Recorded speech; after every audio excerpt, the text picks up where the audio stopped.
see that, I helped build that. Hi, my name is Jack Scott. I'm 27 and I'm a carpenter for Key Construction. Right out of high school, I started working construction. I worked for a window company. They agreed to let me take one day off a week to let me take a couple classes. You know, I thought I wanted to be an engineer, so I took a lot of heavy math and sciences. Was able to, get a degree and get some hands-on experience at the same time. I really liked my off days when I was at work. It was very hands-on. I enjoyed that a lot more. I see myself, ever since I showed up at Key, becoming a superintendent and running jobs. There is a sense of accomplishment.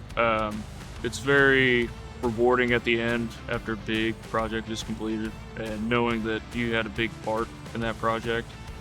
There's plenty of work to go around, and one of the luxuries of this trade is you can go anywhere and get a job. Everybody's looking for good help. It's a lot of hard work. You have to be dependable. You just have to show up and do your best and know you tried. Want to build something? Start your career at buildupks.com.